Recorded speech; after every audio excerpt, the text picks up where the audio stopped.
말씀의 제목이 자막을 보시면 마땅히 할 말 이렇게 되어 있죠. 마땅히 할 말. 마땅히라는 말은 반드시라는 말이에요. 반드시 성도로서 해야 할 말이 있습니다. 그것이 사도 바울이 골로새 교회 성도들에게 주시는 권면을 통해서 우리에게 들려지게 될 텐데, 오늘 제가 세 가지를 생각을 해보려고 합니다.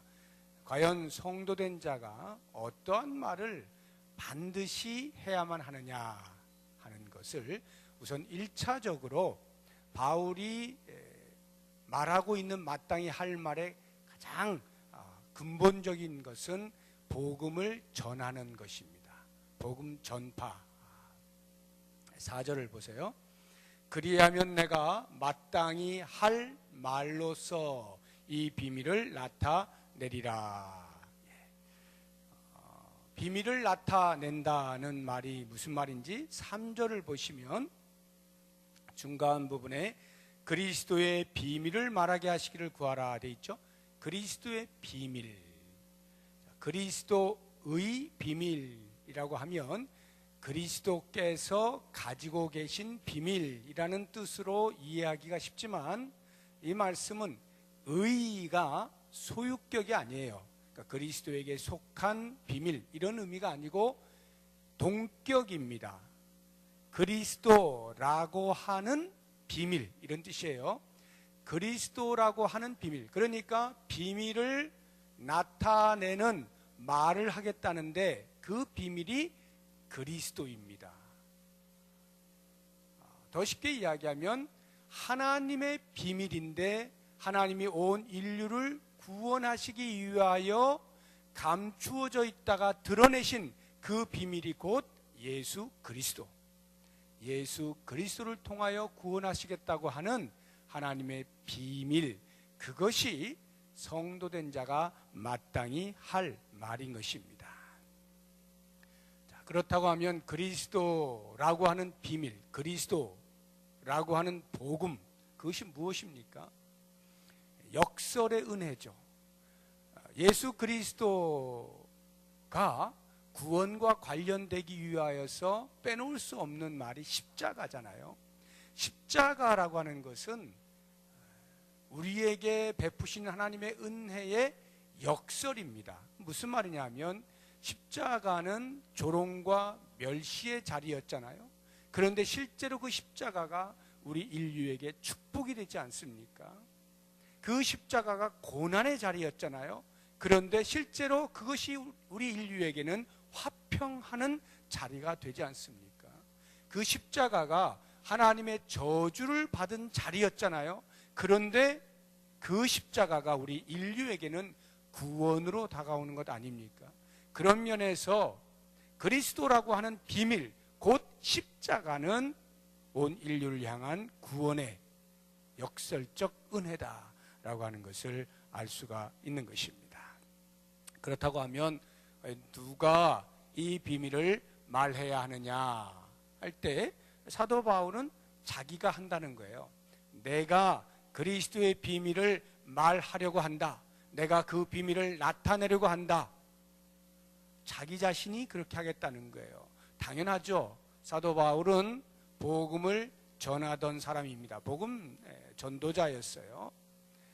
물론 에베소 교회 같은데, 고린도 교회 같은 데서는 좀 오랜 기간 머물러 있기도 했었습니다만, 그러나 그의 주된 사역은 돌아다니는 거였어요. 한 군데 머물러서 지금 저처럼 한 교회를 담임하여 목회하는 사람이 아니었고, 어디든지 하나님이 가라 하시는 곳으로 순종하여 나아가서 복음을 전하는 복음 전도자였습니다. 그런 면에서 복음 전도자가 복음 전하는 것은 당연한 거겠죠. 그러니까 복음 전도자로서 내가 그 복음을 전한다라고 이야기를 하고 있는 것입니다. 그러나 오늘날로 만약에 하자고 한다면 사도 바울 같은 사람이 누구일까라고 볼 때 아마도 쉽게 떠오르는 것은 선교사일 것입니다. 하나님께서 가라 하시는 곳에 순종하여 가는 사람이 선교사죠. 그 자리가 어디가 되었든지 어느 민족이 되었든 어느 부족이 되었든 때로는 그것이 목숨이 위태한 자리라 할지라도 하나님께서 부르신다라고 하는 확신이 서면 그 사람은 그 소명을 따라 갑니다. 그것이 이제 선교사죠. 이런 선교사는 당연히 복음을 전하러 가는 것 외에 다른 목적은 없는 거예요. 오직 복음을 전하는 것에 자신의 목숨을 걸고 사명을 다해서 가는 것, 그것이 이제 선교사의 길이라 할 수가 있겠습니다. 자, 그런가 하면 복음을 전하는 것은 목회자도 별반 다르지는 않습니다. 우리는 복음을 전한다라고 하는 것을 너무 좁게만 생각해서 예수 믿으세요, 예수 믿으세요, 이 한 가지만을 복음이라고 생각을 하기 쉬운데요. 실제로 복음은 그보다 훨씬 넓죠. 물론 기본은 그것입니다. 예수 믿으면 천국 가고 예수 믿지 않으면 지옥 가는 것이고 예수 그리스도를 믿으면 구원함을 받고 하는 이 단순한 것이지만 그 복음이라고 하는 것은 훨씬 포괄적이어서 우리가 손에 들고 있는 이 성경의 말씀 전체가 다 복음이라고 해도 과언이 아니에요. 그렇게 볼 때에 목회자도 역시 복음을 전하는 전도자임에 틀림이 없습니다. 목회자는 한 교회를 꾸준히 오랫동안 섬기고 있기 때문에 예수 믿으세요라고 하는 말 한마디로 계속 반복할 수는 없는 거예요. 예수 믿는다는 게 뭐냐, 또는 예수 믿는 사람의 삶의 모습이 뭐냐 등등 훨씬 더 포괄적으로 성경에서 이야기하고 있는 내용들을 자세하게 풀어서 알려주는 그러한 복음 전도자가 바로 목회자인 것입니다. 그런가 하면은 실제로 교회 안에 어떤 교회는 그런 직분이 있기도 하고 어떤 교회는 없기도 하고 또 실제적으로 그런 행동을 하는 사람이 있기도 하고 없기도 하고 하는데 전도인이 있죠. 전도인은 복음 전하는 것에 거의 자신의 삶을 내던진 사람, 이런 사람을 주로 우리가 전도인이라 이렇게 말을 하는데요. 과거에는 교회에 전도인이라고 하는 직분이 따로 있었어요. 요즘은 이제 그런 직분을 쓰는 교회는 그렇게 많지는 않은 것 같습니다. 그러나 실제로는 전도인의 삶을 사는 사람들이 많이 있죠, 교회 안에. 이런 전도인은 뭐 말할 것도 없이 먼 외국은 아니라 할지라도 우리의 교회가 있는 주변 지역들을 돌면서 예수를 믿으라고 전도하는 것이죠. 이런 사람들이 다 사도 바울과 같은 삶을 산다라고 볼 수가 있는데요. 그렇다고 하면 우리 일반 성도들은 어떤가? 신앙생활을 하고 있는 성도는 어떤가? 성도도 넓은 의미에서는 복음을 전하는 사람입니다. 베드로전서 2장 5절을 보게 되면 우리를 구원하신 목적이 거기에 잘 나와 있지 않습니까? 제가 읽어드릴게요. 그러나 너희는 택하신 족속이요 왕같은 제사장들이요 거룩한 나라요 그의 소유가 된 백성이니 이는 너희를 어두운 데서 불러내어 그의 기이한 덕에 들어가게, 그의 기이한 빛에 들어가게 하신 이의 아름다운 덕을 선전하게 하려 함이라, 선포하게 하려 함이라. 우리를 구원하셔서 하나님의 택하신 백성으로, 그의 소유된 백성으로, 왕같은 제사장으로 삼으신 이유가 뭐냐? 어두운 데서 우리를 불러내신 그 하나님의 기이한 빛에 들어가게 하신 아름다운 덕을 선포하게 하려고 우리를 구원하셨어요. 여기 우리는 모든 성도를 포함하는 거예요. 그런 면에서 성도된 자는 그의 아름다운 덕을 선포할 의무가 있는 것입니다. 모든 사람이 다 예수 믿으면 어떻게 되는지를 나를 보고 여러분도 그렇게 되길 원합니다 라고 하는 말을 할 마땅한 의무가 있다라고 하는 것입니다. 자, 그렇게 볼 때 이제 제가 질문을 던지는 거예요. 과연 나는 지금까지 할 말을 하고 살아왔는가? 마땅히 할 말을 하고 살아왔는가? 라고 하는 부분에 대하여서 스스로에게 질문을 던져야 할 것입니다. 사도 바울이 디모데에게 말하지 않습니까? 너는 말씀을 전파하라. 때를 얻든지 못 얻든지 힘써 전하라. 그렇습니다. 우리의 성도된 자의 마땅히 반드시 잊지 않고 해야 할 말이 있다면 그것은 복음 전파, 그리스도라고 하는 비밀, 예수 믿으세요, 이 말, 이것을 반드시 해야 하는 것입니다. 자, 두 번째로 우리 성도된 자가 마땅히 해야 할 말이 무엇인가 하는 것은 2절과 3절에서 살펴볼 수가 있습니다. 한번 보시죠. 기도를 계속하고 기도에 감사함으로 깨어있으라. 먼저 여기를 보시면 기도를 계속하래요. 기도가 뭡니까? 하나님을 향하여 내가 하는 말이죠. 우리가 마땅히 해야 할 말이 뭐냐? 기도, 하나님을 향하여 말을 하는 것, 이것이 우리가 반드시 해야 하는 것입니다. 자, 그러면 기도 가운데서도 많은 기도가 있는데요, 그 중에서도 오늘 바울이 이야기하고 있는 기도의 내용은 3절에 나옵니다. 또한 우리를 위하여 기도하되, 골로새 교회 성도들에게 부탁하는 거예요. 여러분, 우리를 위해서, 선교팀, 바울 선교팀을 위해서 기도 좀 해주시오. 어떤 기도냐? 하나님이 전도할 문을 우리에게 열어주사 그리스도의 비밀을 말하게 하시기를 구하라. 두 가지가 있어요. 하나는 전도할 문을 열어주십시오 라고 기도하라는 거예요. 전도할 문을 열어주십시오. 그것이 내 상황 속이든지 아니면 다른 사람의 상황 속이든지, 지금 이 본문에 의하면 골로새 교회의 성도들은 바울 선교팀이 어디를 가든지 복음을 전할 수 있는 전도의 문이 활짝활짝 열리기를 기도해야 할 의무가 있는 거예요. 적어도 골로새 교회의 성도들은 마땅히 해야 할 말이 있는데, 주님, 바울 선교팀이 가는 곳마다 전도의 문이 열리게 해주십시오, 막히지 않게 해주십시오, 형통하게 해주십시오 라고 하는 기도를 드려야 되는 거예요. 자, 다른 사람을 위하여 기도하는 걸 뭐라 그래요? 중보기도라고 이렇게 이야기하죠. 또는 도고라고 말을 합니다. 중보의 기도를 하는 거예요. 다른 사람을 위하여 기도하는 겁니다. 전도의 문을 열어주십시오라고 하는 기도. 두 번째가 뭐냐 하면 그냥 문만 열려서 될 게 아니에요.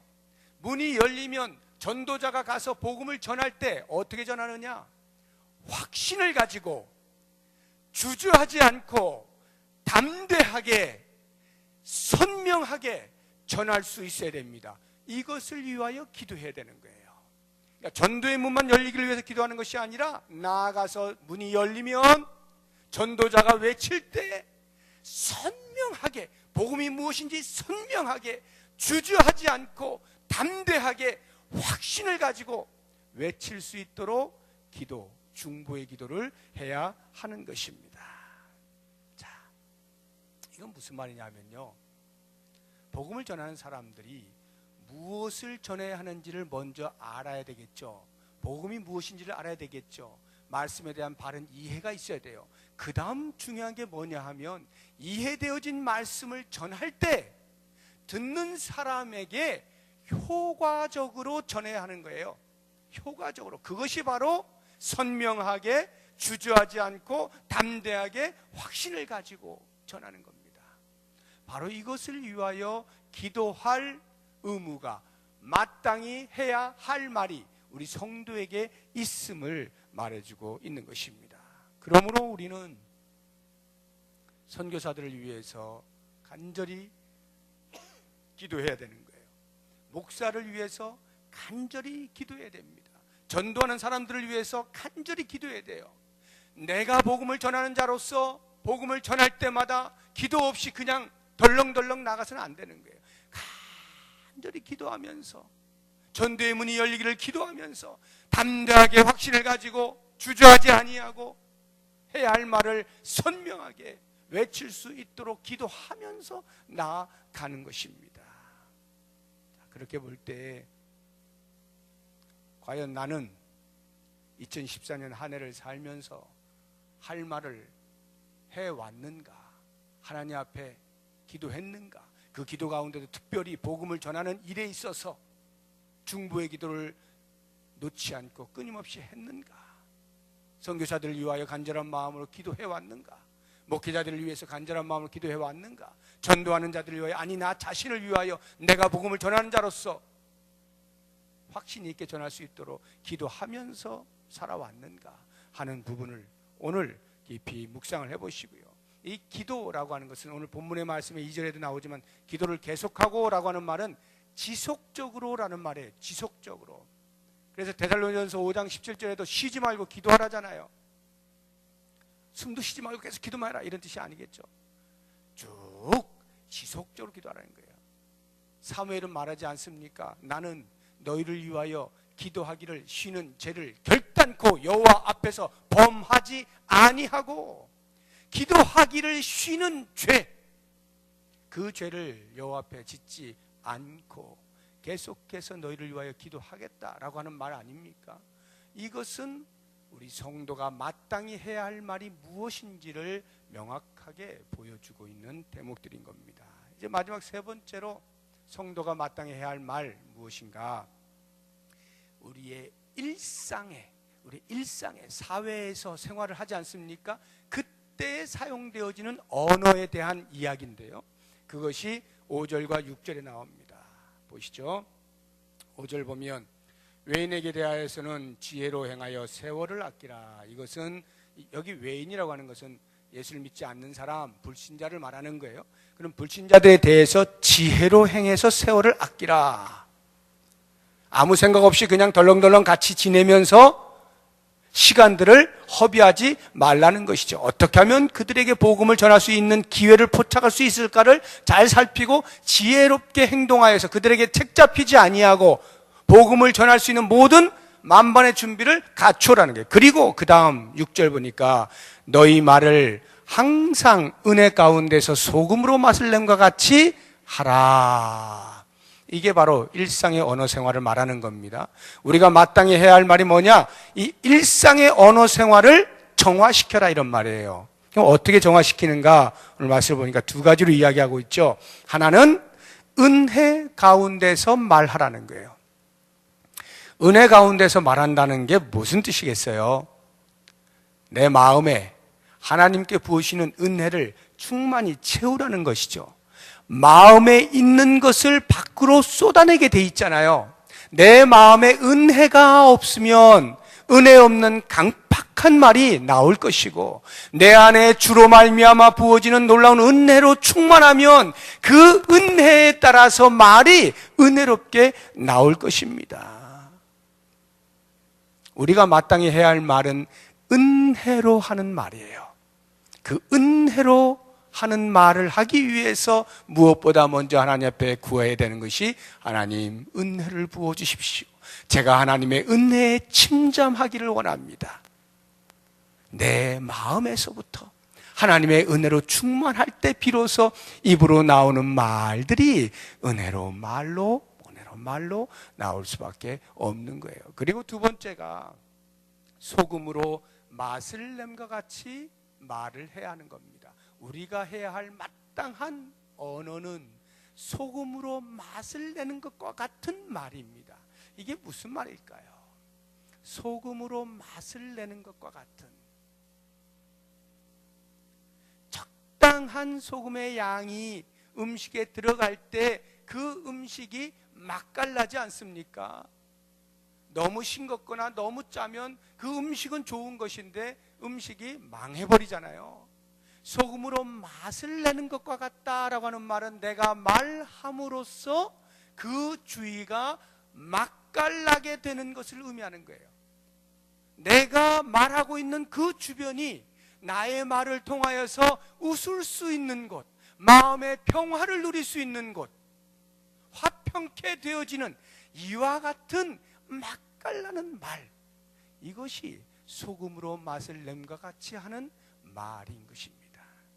우리의 사회생활 속에서 그것이 교회 공동체가 되었든 국가 공동체가 되었든 아니면 가정 공동체가 되었든 사람들과 사람들이 섞여 사는 그곳에서의 우리의 언어 생활이라고 하는 것은 바로 이와 같이 하나님의 부어주시는 은혜로 말미암아 나오는 은혜로운 말, 그 말을 통하여 사람들이 웃을 수 있고 기뻐할 수 있고 만족할 수 있고 평화로울 수 있는 소금으로 맛을 내는 것과 같은 말, 그것이 우리 성도가 해야 할 말이라 하는 것입니다. 자, 이와 같은 제가 세 가지의 말씀을 드렸는데 이제 한번 여러분이 이 세 가지를 종합해서 묵상을 해보세요. 이 세 가지의 공통점이 있습니다. 성도가 마땅히 해야 할 이 세 가지 말에 공통점이 있어요. 뭘까요? 복음을 전한다, 기도한다, 복음을 바르게 잘 전할 수 있도록 위하여 중보의 기도를 한다, 그리고 일상의 삶에서 외인들과 대할 때 은혜로운 말을 한다, 맛깔나는 말을 한다. 공통점이 있어요. 그것은 나에 대한 말이 아니라 너에 대한 말이라는 거예요. 다른 사람에 대한 말이에요. 나를 중심하여 하는 말이 아닙니다. 나를 변호하기 위하여 하는 말이 아닙니다. 내 뜻을 주장하기 위하여 하는 말이 아니라 너를 위하여 하는 말이고, 너를 생각하면서 하는 말이고, 너가 잘 되기를 위하여 하는 말들이에요. 전부 다. 우리가 복음을 전하는 이유가 뭡니까? 물론 복음을 전하면 그것이 나에게 면류관이 되어서 내가 하나님 앞에 섰을 때 상을 받아요. 그러나 1차적으로는 예수를 알지 못하여 지옥에 갈 수밖에 없는 자가 나의 복음 전하는 소리를 듣고 예수를 믿고 구원을 받고 천국으로 가게 되어지는 다른 사람을 위하여 하는 말입니다. 복음을 바르게 전하기 위하여 중보의 기도를 하는 것, 다른 사람을 위하여 기도하는 거예요. 저 사람이 저곳에서 복음을 전하는데 전대문이 활짝 열릴 수 있게 해주십시오. 바르게 능력 있게 담대하게 확신 있게 전할 수 있게 해주십시오. 내가 아닌 그 사람을 위하여 기도하는 거예요. 내가 사회에서 말을 하는 것은 그래서 저 사람 참 말 잘하는구나, 그 말 듣기 위해서가 아니라 내가 하는 말을 통하여 듣는 사람이 기분이 좋아지고 듣는 사람이 유쾌해지고 듣는 사람이 생명을 얻을 수 있는 그러한 말. 그래서 이 세 가지는 전부 다 나 아닌 너를 중심하고 나 아닌 너를 초점하여 하고 있는 말들인 것을 알게 되는 것입니다. 사랑하는 여러분, 성도가 마땅히 해야 할 말, 2014년이 이제 지나가고 있습니다. 한 해를 돌아보시면서 지금까지 나는 과연 어떠한 언어를 사용해 왔는가 하는 것들을 잘 생각해 보세요. 묵상하시면서 하나님 앞에 회개할 것이 있으면 회개하고, 감사할 것이 있으면 감사하고, 또 간구할 것이 있으면 간구하고, 이렇게 해서 우리 2014년 한 해를 아름다운 말들로 잘 마무리할 수 있도록 다짐할 수 있는 복된 시간이 되시기를 주의 이름으로 축복합니다. 기도하겠습니다.